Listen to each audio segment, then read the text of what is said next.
बहू जैसा प्यार। संगीता, मैं तुम्हें यह नहीं कहूँगी कि मैं तुम्हें बहू नहीं बेटी ही मानूंगी। बेटी बेटी होती है और बहू बहू होती है। मैं तुम्हें बेटी जैसा प्यार नहीं दूंगी, मैं तुम्हें बहू जैसा प्यार ही दूंगी। रह रह कर होने वाली सास के यह शब्द मेरे दिमाग में हथौड़े की तरह वार कर रहे थे। आज मुझे देखने प्रमोद के साथ उसके मम्मी पापा और दीदी जीजा आए थे। प्रमोद और मैं दोनों ही इंजीनियर हैं। प्रमोद की जॉब मुंबई में थी और मेरी बेंगलुरु में। प्रमोद मेरी बुआ जी के दूर के रिश्तेदार में कोई लगते थे। बुआ जी फूफा जी प्रमोद की और उनके परिवार की तारीफ करते थकते नहीं थे। प्रमोद ने मम्मी की तो बुआ जी इतनी तारीफ कर रही थी जैसे कि वह खुद इंजीनियर है। पति और बेटा दोनों इंजीनियर है तो जाहिर है कि पैसों की कोई कमी नहीं है, लेकिन घमंड नाम की कोई चीज़ उसमें नहीं है। लड़ाई झगड़ाई करना तो उन्हें आता ही नहीं। उलट उनकी हमेशा यही कोशिश रहती है कि उनकी वजह से किसी का दिल न दुखे।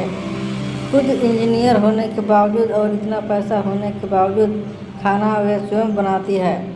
सिर्फ सब्जी आदि काटने के लिए काम वाली की सहायता लेती है। उनका मानना है कि खाना हमने स्वयं ही बनाना चाहिए ताकि घर के सभी सदस्यों को शुद्ध और सात्विक भोजन मिले।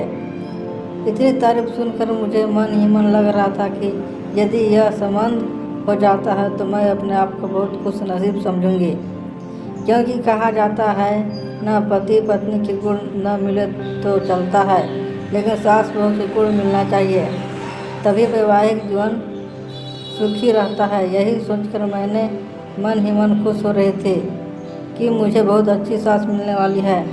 लेकिन आज जब उन्होंने बहू जैसा प्यार देने की बात कही तो वह बात किसी के भी समझ में नहीं आ रही थी।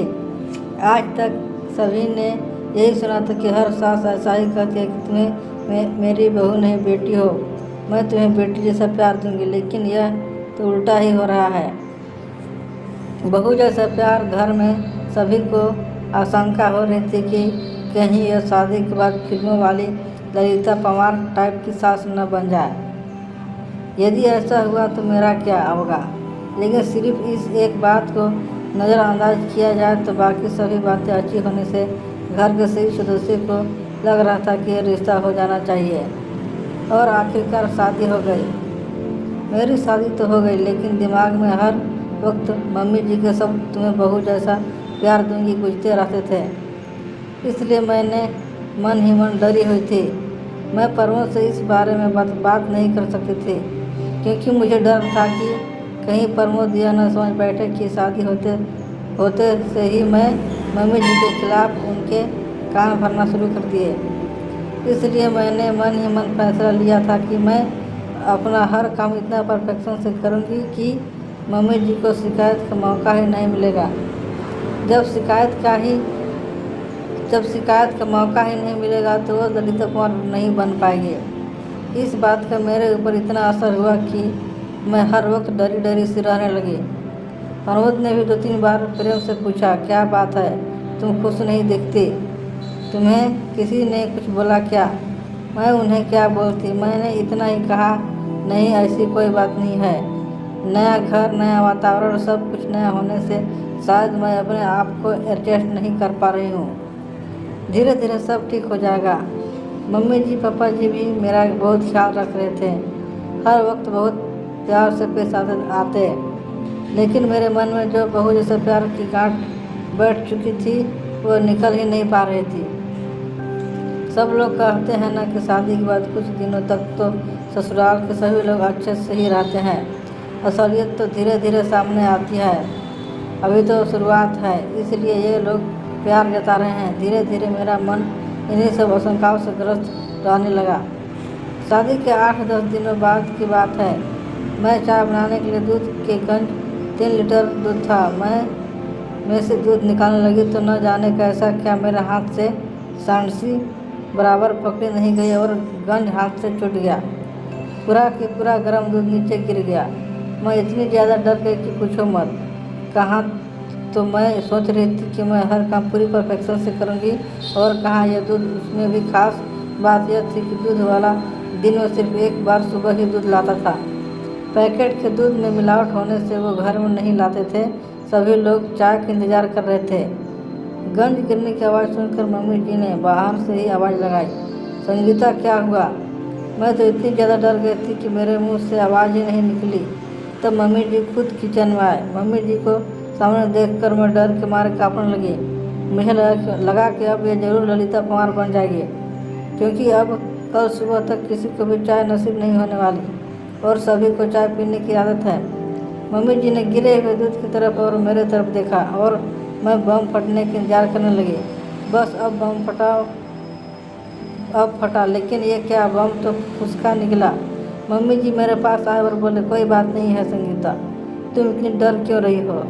तुमने कोई जानबूझकर थोड़ी ही गिराया है, दूध हो जाता है कभी कभी, कोई बात नहीं, तुम रिलैक्स हो जाओ। लेकिन मम्मी जी अब चाय कौन सा दूध से बनेगी? दूध वाला तो कल आएगा। मैं अभी पैकेट वाला दूध बुला लेती हूँ। लेकिन आप ही ने कहा था कि अपने यहाँ पैकेट का दूध नहीं लाते तो नहीं है, लेकिन सभी को चाय का एक तरफ का नशा हो गया है, तो चाय के बिना तो नहीं रहेंगे, इसलिए इमरजेंसी में एक आध बार चलता है। पैकेट का दूध हम लोग ऑफिस में चाय पीते हैं ना, वहाँ कौन सा दूध का उपयोग किया गया है, क्या हमें पता चलता है? ऑफिस में हमारी मजबूरी है, लेकिन घर में जहाँ तक संभव हो शरीर के दृष्टिकोण से जो अच्छा लगता है वो करना चाहिए। इसलिए अपन पैकेट का दूध नहीं लेते, लेकिन एक आध बार में कुछ नहीं होता। रोज़ रोज़ थोड़ी ही दूध गिर जाएगा, अब तुम रिलैक्स हो जाओ। मैंने मन में सोचा। मैं फिजूल ही डर रही थी। मम्मी जी तो कितने अच्छे हैं, लेकिन दूसरे ही पल सहेली की बात याद आ गई। इस सब चोचले शादी के शुरुआत में ही होते हैं, आगे आगे देखना होता क्या है। यह बात याद आते ही फिर से मन में वही डर समा गया। एक बार और इसी तरह की छोटी छोटी गलतियाँ हुई, लेकिन तब भी मम्मी ने मुझे प्यार से ही समझाया। 4-5 महीने के बाद की बात है। सभी लोग पालक पनीर की सब्ज़ी बहुत पसंद थी। आज रविवार की सभी की छुट्टी होने के पालक पनीर की सब्ज़ी बनाने का तय हुआ। सब लोग खाना खाना बैठे तो जैसे ही उन्होंने पहला बार मुँह में लिया तो बहुत बुरा मुँह बनाया और एक घूंट पानी पीकर बोले कि आज सब्ज़ी में नमक डाला है कि नमक में सब्ज़ी डाली है, आज डबल नमक है सब्ज़ी में, मुझे काटो तो खून नहीं, हे भगवान। अब ज़रूरी मम्मी जी अपना बहू वाला प्यार दिखाएंगे, कहेंगे कि तेरी मम्मी ने यही सिखाया क्या? पढ़ लिख कर नौकरी कर रही है, इसका यह मतलब नहीं कि तुम्हें सब्ज़ी बनाना भी नहीं आना चाहिए। तुम्हारी माँ ने तो कहा था कि मेरी बेटी को सब आता है, फिर ये क्या? मैं ये सब सोच रही थी कि इतने में मम्मी जी ने मुझे जोर से झंझोटा, संगीता, क्या हुआ? तुम काँप क्यों रही हो, रो क्यों रही हो? कुछ नहीं, वो सब्जी मम्मी जी, सारी न मालूम आज कैसे कम नमक डबल हो गया। अब सब लोग खाना कैसे खाएंगे? फूलगोभी की सब्जी, दाल, चटनी और अचार है ना, खा लेंगे, तू घबरा मत, लेकिन आगे से सब्जी बनाते वक्त थोड़ा ख्याल दिया कर। दोपहर में जब मैं और मम्मी जी अकेले थे तब वो बोली, शादी हुई है तभी से मैं देख रहा हूँ कि तुम फ्री नहीं लग रही हो, ऐसा लगता है कि कहीं खोई सी डरी से लगती हो। क्या बात है? यदि तुम मुझे नहीं बताओगे तो हम समस्या का निदान कैसे कर पाएंगे? यहाँ तुम्हारी मम्मी नहीं है, लेकिन मैं तो हूँ ना, तुम मुझसे अपने मन की हर बात कर सकती हो। उनके इतने प्रेम से बोलने पर मैं अपने आप को रोक नहीं पाई और रोने लगी। उन्होंने मुझे अपने बाहों में भर लिया। अब बता क्या बात है? मम्मी जी, अब आप मुझे देखने आई थी तो आपने कहा था ना कि आप मुझे बेटी जैसा नहीं बहू से प्यार करेंगी। हाँ कहा था, तो बहू जैसा भी कोई प्यार होता है क्या? बहू की छोटी से छोटी गलती पर भी उसे इतना प्रताड़ित किया जाता है कि मानो उससे बहुत बड़ा गुनाह हो गया हो। इसलिए मुझे लगा कि आप मेरी छोटी से छोटी गलती पर भी महाभारत रचेगी, इनको मेरे खिलाफ भड़काएगी। इसी सोच के चलते मैं हर वक्त डरते रहती हूँ कि मुझसे कोई गलती नहीं होनी चाहिए। मुझ पर नाराज़ होने का आपको कोई मौका नहीं मिलना चाहिए। सच बताओ तो आज तक मुझसे जो भी गलतियाँ हुई वो इसी घबराहट के चलते हुई, लेकिन मेरी एक बात समझ में नहीं आई, बहू जैसा प्यार करूँगी ऐसा कहने पर भी आपने आज तक अपना सासुपना नहीं दिखाया और मुझे डांटा भी नहीं। फिर आपने ऐसा क्यों कहा कि आप बहू जैसा प्यार करेगी? अरे पगली, मुझे नहीं पता था कि तू मेरी सीधी सी बात को इतने दिल पर लगा लेगी।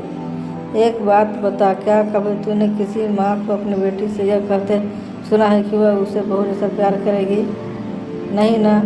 जब हम बेटे को बहू जैसा प्यार नहीं करते तो बहू को बेटी जैसा प्यार क्यों जरूर करते हैं? इसका तो यही मतलब हुआ ना कि हम बेटी को ज़्यादा महत्व देते हैं, बेटी को ज़्यादा प्यार करते हैं, इसलिए बहू से कहते हैं कि तुझे बेटी बनाएंगे, तुझे बेटी जैसा प्यार देंगे। हम लोग बेटे को ज़्यादा महत्व देते हैं, इसलिए बेटे को बेटे जैसा ही प्यार देते हैं। कभी भी बेटे यह नहीं कहते कि मुझे बेटी जैसा प्यार देंगे। यदि हम बेटा और बेटी दोनों को समान समझते हैं तो बेटी को बेटी जैसा प्यार क्यों नहीं दे सकते? मेरी नज़र में जिस तरह बेटी का अपना एक अलग अस्तित्व है, उसी तरह बहू का भी अपना एक अलग अस्तित्व है। मैं बहू को बेटी से किसी भी मामले में कम नहीं समझती, इसलिए मैंने कहा था कि मैं तुम्हें बेटी जैसा नहीं बहू जैसा प्यार दूंगी। मुझे क्या पता था कि तू इसका गलत मतलब लगा के वह बात दिल को लगा लेगी। चल अब आंसू पहुँच, नहीं तो मैं सचमुच में फिल्मों वाली ललिता कुमार बन जाऊंगी। उन्होंने यह बात इस अंदाज में कही कि हंसते हंसते हम दोनों का बुरा हाल हो गया। आज मुझे पता चला कि बहू वाला प्यार भी होता है।